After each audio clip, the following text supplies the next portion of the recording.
السلام علیکم ورحمۃ اللہ وبرکاتہ۔ امید کرتے ہیں آپ سب خیریت سے ہوں گے۔ تو یہ 7ویں جماعت کی کتاب ہے، اس کا یہ سبق نمبر 10 ہے۔ میں نے یہ سبق نمبر 10 پہلے ہی آپ تک ویڈیو کے ذریعے سے پہنچایا تھا، لیکن ہمیں اسکول انتظامیہ کی طرف سے یہ کہا گیا کہ آپ اس کو دوبارہ پڑھائیں۔ شاید کچھ ٹیکنیکل خرابی کی وجہ سے ویڈیو سب بچوں تک نہیں پہنچا تھا۔ بہرحال ہمیں جو حکم ہے ہم اس پہ عمل کریں گے انشاءاللہ۔ تو ہمیں دوبارہ یہ جو سبق ہے ماں باپ سے محبت، اس پہ دوبارہ روشنی ڈال کے ایک ویڈیو بناؤں گا، تو پھر آپ تک پہنچانے کی کوشش کروں گا۔ آپ سے پھر سے میں ایک بار درخواست کرتا ہوں کہ ساتھ ساتھ میں جب ہم ایکسرسائز وغیرہ بھی آپ تک پہنچائیں گے، آپ انہیں اپنی کاپی پہ اتاریں اور اچھی طرح سے کاپی بنائیں۔ پھر جب ہم سکول میں واپس آ جائیں گے انشاءاللہ، امید ہے، تو وہاں پھر ہم وہ کاپیاں وغیرہ چیک کریں گے۔ پھر آپ لوگ، یا ہو سکتا ہے اس سے پہلے بھی کوئی ایگزام ہو تو آپ پریپیئر ہو جائے ایگزام کے لیے، تاکہ ایگزام فیس کرنے میں کوئی دقت نہ ہو۔ تو ماں باپ سے محبت، یہ سبق نمبر 10 ہے 7ویں جماعت کے لیے۔ تو ہم سب ماں باپ یعنی ماں سے ہی پیدا ہوتے ہیں، ماں باپ کی، تو ہم سب اللہ تعالیٰ سے دعا گو ہیں کہ ہمارے اوپر ماں باپ کا سایہ رہے، ہمیں ان کی شفقت نصیب ہو، ہمیں ان کی نیک دعائیں نصیب ہو، ہمیں ان کی فرما برداری نصیب ہو، ہمیں ان کی اطاعت نصیب ہو۔ تو ماں باپ سے محبت اللہ تعالیٰ کا حکم ہے، یعنی واجب ہے ہمارے اوپر، فرض ہے ہمارے اوپر کہ ہم اپنے والدین سے محبت کریں، ان کے ساتھ حسن سلوک کریں، جب انہیں ضرورت ہو ان کے کام آئیں، ان کے ساتھ وقت گزاریں، ان کے ساتھ بیٹھا کریں، ان کی بات سنا کریں۔ تو جس طرح پھول جب کھلتا ہے تو پہلے اپنے چمن کو وہ مہکاتا ہے، پھر جب پورا باغ مہک جاتا ہے تو اس کی مہک دوسروں کو میسر ہوتی ہے۔ تو دیکھو تم محبت کے پھول بن جاؤ، خود مہکو دوسروں کو مہکاؤ۔ تمہارا چمن تمہارا کنبہ ہے، تمہارا پاس پڑوس تمہارا باغ ہے، پس اپنی محبت کے پھولوں سے پہلے گھر والوں کو مہکاؤ، پھر رشتہ داروں اور پڑوسیوں کو مہکاؤ۔ یہی اسلام کی تعلیم ہے۔ یعنی جس طرح پھول چمن میں کھل کر اپنے چمن کو مہکاتا ہے، پھر آگے آس پاس باقی لوگوں کو، باقیوں تک وہ فیض پہنچاتا ہے، اسی ہمیں بھی اس پھول کے مانند بننا ہو۔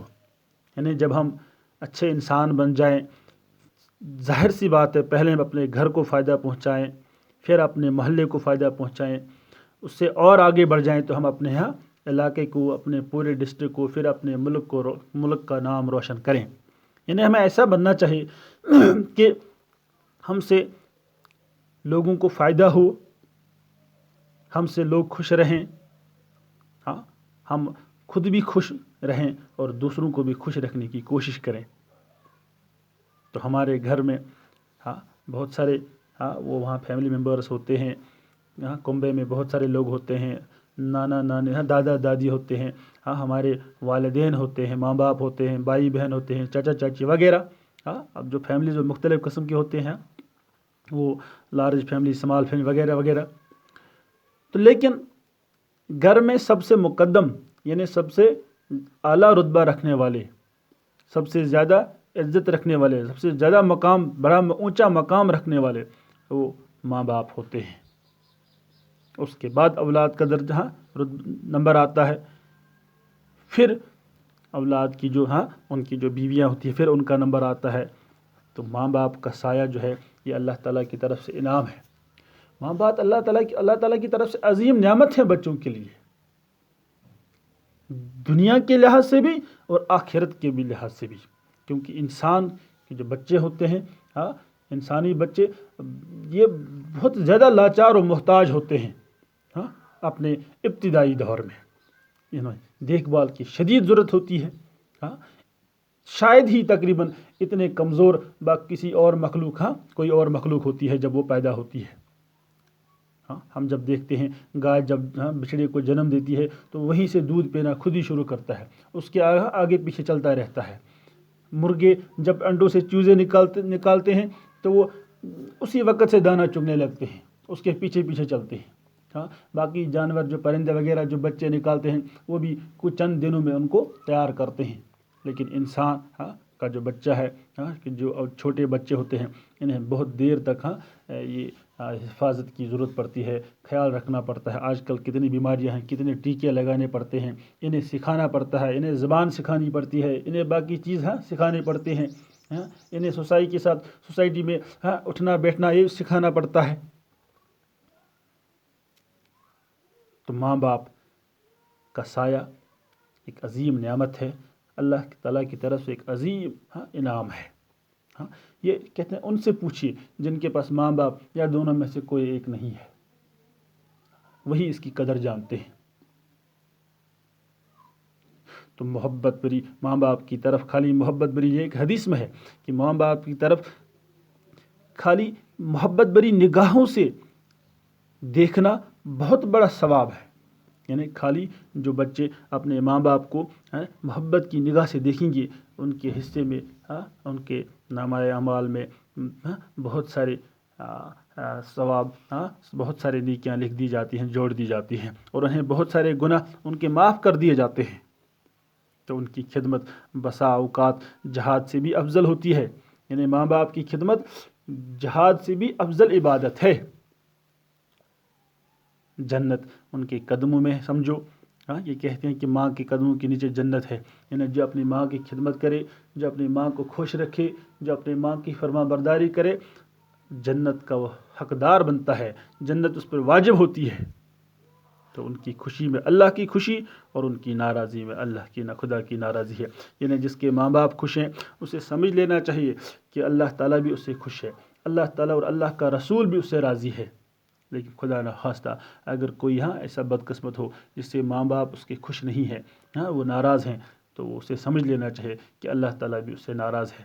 تو ایک صحابی تھے حضرت ارقمہ رضی اللہ تعالیٰ عنہ، تو جب ان کی وہ وقت آیا اس دنیا سے جانے کا تو انہیں ان کی روح قبض نہیں ہوا کرتی تھی، بہت مدت ہوئی کہ ان کی جان نہیں نکل رہی تھی، حالانکہ وہ بستر مرگ پہ تھے، آخری سانسیں لے رہے تھے۔ تو آپ صلی اللہ علیہ وسلم تک خبر پہنچی، جب آپ صلی اللہ علیہ وسلم وہاں پہنچے تو آپ صلی اللہ علیہ وسلم نے اس کی ماں کو بلایا کہ آپ یا تو اسے معاف کیجئے، لیکن چونکہ اس نے اپنی ماں کو تھوڑی تکلیف پہنچائی تھی تو اس کی ماں نے کہا میں اسے معاف نہیں کر سکتی۔ تو آپ صلی اللہ علیہ وسلم نے اپنے صحابہ سے عرض کیا، انہیں حکم کیا کہ آپ لکڑیاں جمع کرو تاکہ ہم آگ جلائیں اور پھر اس صحابی کو اس آگ میں جلائیں، تب جا کے اس کی روح قبض ہو سکتی ہے۔ تو اس کی جو والدہ جو ماں تھی اسے بہت ترس آیا، اس نے کہا کہ میرے آنکھوں کے سامنے میرا بیٹا کیوں جلے، تو اس نے اسی وقت اسے معاف فرمایا۔ تو جو ہی اس نے یہ کہا کہ میں نے اسے معاف کیا، ادھر صحابی کی روح قبض ہو گئی۔ یعنی ماں کو ناراض کرنا بہت بڑا گناہ ہے، بہت بڑا گناہ ہے، یا باپ کو ناراض کرنا، دونوں کا رتبہ بہت زیادہ ہے، دونوں کا، ایسا نہیں کہ بس خالی ماں کا رتبہ زیادہ ہے، نہیں باپ کا بھی اتنا ہی رتبہ ہے۔ یعنی اب اگر کسی کو ماں یا کسی کے بس خالی باپ کہیں نہ آخر عمر میں، تو دونوں میں سے اگر ایک بھی ہے تو اگر ان کو وہ راضی نہ کر سکا، اپنے لیے جنت حاصل نہ کر سکا، اس کے لیے ہلاکت ہے، کیونکہ یہ بھی ایک حدیث میں رسول اللہ صلی اللہ علیہ وسلم نے فرمایا ہے کہ جس شخص کے پاس ماں یا باپ ہو، یعنی وہ اپنے اخیر عمر میں ہو، تو پھر وہ ان کی اتنی خدمت نہ کرے کہ اللہ تعالیٰ اسے معاف کرے، اللہ تعالیٰ اس کے سارے گناہ معاف کر کے اسے جنت کا حقدار بنائے، تو اس شخص کے لیے ہلاکت ہے۔ اللہ تعالیٰ ہم سب کو اپنے ماں باپ کی فرما برداری، ان کی اطاعت، ان سے محبت کرنے کی توفیق عطا فرمائے۔ انسان ہمیں چاہیے کہ جب ہمارے پاس جو ماں باپ ہیں ان کی قدر کرے، ان کے ساتھ وقت گزارا کریں، ان کے ساتھ بیٹھا کریں، ان کے ساتھ نرمی سے پیش آئیں۔ حالانکہ اخیر عمر میں انسان تھوڑا وہ عجیب عجیب باتیں کرتا ہے، لیکن ہمیں اس کا خیال رکھنا چاہیے، کیونکہ جب ہم بھی اس عمر میں پہنچ جائیں گے تو ہم بھی یہی کام ہم بھی یہی کریں گے۔ ہاں، ہم بھی ایسی باتیں کریں گے جو اس وقت ہمارے بچوں کو اتنی پسند نہیں ہوں گی، لیکن ہمیں اپنے ماں باپ کے ساتھ اچھا سلوک کرنا چاہیے۔ کہتے ہیں کہ دنیا ایک آئینہ ہے، یہاں جو جس طرح دیکھتا ہے، یہاں جو جس طرح کام کرتا ہے، اسی طرح اس کو واپس اس کا اجر ملتا ہے۔ کہتے ہیں نا، ایز یو سو سو شل یو ریپ، جیسا بہو گے ویسا کاٹو گے۔ وہ کسی شخص کا باپ بہت بوڑھا ہو گیا تو اس نے اپنے باپ کو بھوری میں بھر کے جنگل پہنچا دیا۔ تو جب وہ بہت کسی اونچائی کے مقام پہ پہنچا تو وہاں سے چاہا اپنے باپ کو نیچے دھکیل دوں، لیکن بھوری میں جو پیچھے باپ تھا اس نے آواز دی، بیٹا ابھی تھوڑا اور آگے لے جاؤ۔ تو اس نے پوچھا اپنے باپ سے کہ میں آپ کو اور آگے کیوں لے جاؤں؟ بولا کیونکہ میں نے جب اپنے باپ کو پھینکا تھا وہ اس جگہ سے نہیں، تھوڑا اوپر سے پھینکا تھا۔ تو وہ بیٹا تھوڑا دانشمند تھا، اس سے یہ خیال آ گیا، اس سے یہ ہوش آ گیا، اس سے یہ بات سمجھ میں آ گئی کہ اگر میں اپنے باپ کو آج پھینکوں گا تو کل جب میں بوڑھا ہو جاؤں گا تو میرا بیٹا مجھے پھینکے گا نیچے۔ تو اس نے وہیں توبہ کر لی اور اپنے باپ کو واپس لایا۔ یعنی مقصد یہ کہ یہاں جو ہم سلوک دوسروں کے ساتھ کریں گے ویسا سلوک ہمارے ساتھ کیا جائے گا۔ جیسا برتاؤ ہم اپنے ماں باپ کے ساتھ کریں گے ایسا ہی برتاؤ ہمارے بچے ہمارے ساتھ کریں گے۔ جتنی عزت، جتنی فرما برداری ہم اپنے ماں باپ کے ساتھ کریں گے، اتنی ہی فرما برداری، اتنی ہی عزت ہمارے بچے ہمارے ساتھ کریں گے۔ یعنی جو معاملہ ہم دوسرے کے ساتھ کریں گے وہی معاملہ ہمارے ساتھ کیا جائے گا۔ اگر ہم اپنے ماں باپ کو برا بھلا کہیں گے تو ہمارے بچے ہمیں برا بھلا کہیں گے۔ اگر ہم اپنے ماں باپ کو رونے پہ مجبور کریں گے تو ہمارے بچے ہمیں رونے پہ مجبور کریں گے۔ اللہ تعالیٰ اور اوپر سے اللہ تعالیٰ بھی ناراض ہو جائے گا، یعنی ہم گنہگار ہو جائیں گے۔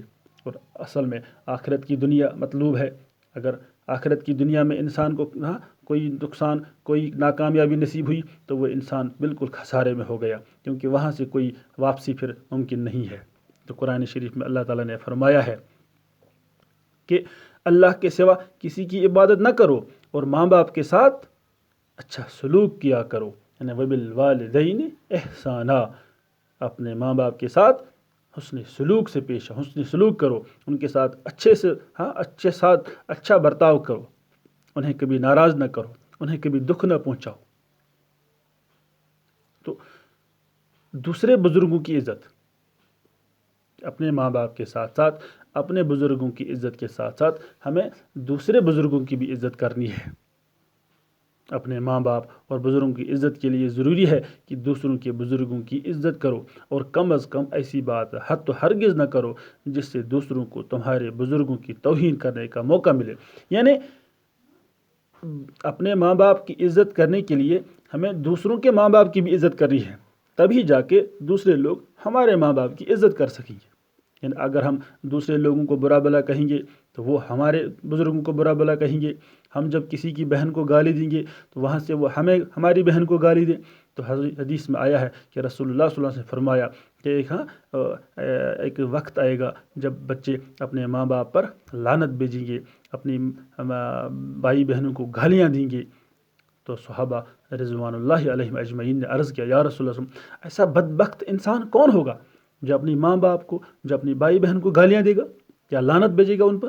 تو آپ صلی اللہ علیہ وسلم نے فرمایا کہ حالانکہ وہ شخص خود اپنی ماں پہ لعنت نہیں بھیجے گا، اپنے ماں باپ پہ خود ملامت نہیں کرے گا، یا اپنی بھائی بہن کو خود گالیاں نہیں دے گا، بلکہ دوسرے لوگوں کو، بلکہ دوسری بہنوں کو، دوسرے کی ماں باپ کو وہ گالیاں دے گا، ان پہ لعنت بھیجے گا۔ جواب میں وہ وہاں سے دوسرے لوگ اس کے ماں باپ پہ لعنت بھیجیں گے، اس کے ماں باپ کو گالیاں دیں گے، اس کی بھائی بہنوں کو برا بھلا کہیں گے۔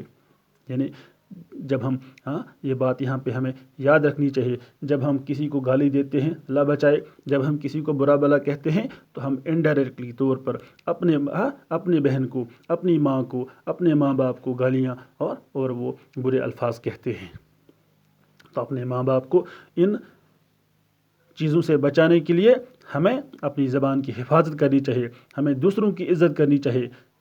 کہتے ہیں کہ when you respect others you will be respected، جب آپ دوسروں کی عزت کرو گے تو آپ کی عزت کی جائے گی۔ جب آپ دوسروں کی عزت نہیں کرو گے تو آپ کی بھی عزت نہیں کی جائے گی۔ اس لیے اپنی عزت کے لیے عزت پانے کے لیے عزت دینا ضروری ہے، سلامتی پانے کے لیے سلامتی دینا ضروری ہے، دعا حاصل کرنے کے لیے دعا دینا ضروری ہے۔ ایسا نہ ہو کہ ہم دوسروں کو گالیاں دیں، دوسروں کو بد دعائیں دیں، دوسروں کے لیے تکلیف کا سبب بنے تو خود عیش و آرام ڈھونڈے۔ ایسا نہیں ہے۔ جب ہم کسی کے لیے اچھا چاہیں گے تبھی ہمارے لیے بھی اچھا کوئی چاہے گا۔ تو ماں باپ کے اولاد کا مرتبہ ہے، اور اولاد سے محبت تو ہر ایک کو ہوتی ہے، لیکن اگر اس نیت سے محبت کی جائے کہ اللہ تعالیٰ کا حکم ہے تو اس کی تعمیل کر رہا ہوں تو محبت پر ثواب بھی ملے گا۔ یعنی جو ہم اپنے اولاد سے، اپنے بچوں سے جو محبت کرتے ہیں، اصل میں اللہ تعالیٰ کا حکم ہے۔ اب اگر کوئی شخص یہ اپنے اللہ تعالیٰ کا حکم سمجھ کر اپنے بچوں سے وہ محبت فرماتا ہے، ان کی وہ ضرورتیں پورا کرتا ہے، انہیں کھانا پینا ان کے لیے میسر رکھتا ہے، ان کے لیے تعلیم کا اعلیٰ انتظام میسر رکھتا ہے، تو اس کو ایک تو اپنی ذمہ داری ہے، ذمہ داری ادا ہونے کے ساتھ ساتھ وہ اجر و ثواب کا مستحق بن جاتا ہے۔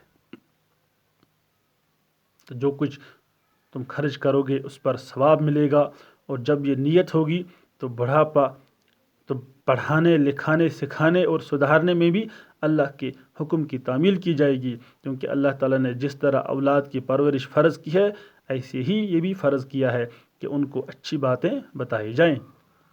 یعنی خالی یہ نہیں کہ بس ہم بچوں کو اچھا کھانا کھلائیں، اچھا لباس پہنائیں، نہیں، ہمیں ان کی صحیح تعلیم و تربیت کا بھی بہت خیال رکھنا ہے، تاکہ وہ اچھے انسان بن جائیں، تاکہ وہ صحیح مسلمان بن جائیں۔ تو لڑکیوں کی پرورش اور ان کی تہذیب و تربیت کی خاص طور پر تاکید کی گئی ہے، اور اس کا بہت ثواب فرمایا گیا ہے۔ حضرت صلی اللہ علیہ وسلم کا ارشاد ہے کہ لڑکیوں کی پرورش دوزخ کی آگ کے لیے پردہ بن جائے گی۔ جو دو لڑکیوں کی اچھی پرورش کرے گا وہ قیامت پہ میرے ساتھ، یعنی رسول اکرم صلی اللہ علیہ وسلم کے ساتھ ہوگا۔ یتیم بچے، حضرت صلی اللہ علیہ وسلم نے فرمایا جو شخص یتیم بچوں کی پرورش کر رہا ہے گویا وہ دن رات اللہ تعالیٰ کی عبادت میں لگا ہوا ہے۔ یعنی یتیم بچوں کی دیکھ بھال کرنا، انہیں کھانا کھلانا، ان کے لیے تعلیم کا انتظام کرنا وغیرہ وغیرہ، تو یہ اللہ تعالیٰ کے ہاں بہت ہی بہترین عبادت ہے۔ اللہ تعالیٰ کے ہاں وہ شخص بہت ہی اجر و ثواب کا مستحق ہے جو یتیم بچوں کی پرورش میں ہاتھ بٹاتا ہے۔ ضروری نہیں کہ ہم ہزاروں لاکھوں روپیہ اس پہ خرچ کریں، جتنی ہماری اوقات ہے اتنا پیسہ ہمیں دے دینا چاہیے وقت پہ یتیم خانوں میں، یا باقی جو آس پاس جو ہمارے مستحق ہوتے ہیں، جو محتاج ہوتے ہیں، ان کی ہمیں وہ مدد کرنی چاہیے، تاکہ اللہ تعالیٰ ہماری مدد فرمائے، کیونکہ اس دنیا میں کوئی بھی انسان مکمل نہیں ہے، یہاں سب محتاج ہیں، یہاں کوئی غنی نہیں ہے، کسی نہ کسی لحاظ سے ہر کوئی یہاں محتاج ہے۔ تو آخرت کے لحاظ سے ہم سب محتاج ہیں۔ اللہ تعالیٰ سے دعا ہے کہ ہمیں نیک کام کرنے کی توفیق عطا فرمائے، اپنے ماں باپ کی اطاعت کرنے، ان کی فرما برداری کریں، ان سے محبت کرنے کی توفیق عطا فرمائے۔ آمین یا رب العالمین۔ وآخر دعوانا الحمدللہ رب العالمین۔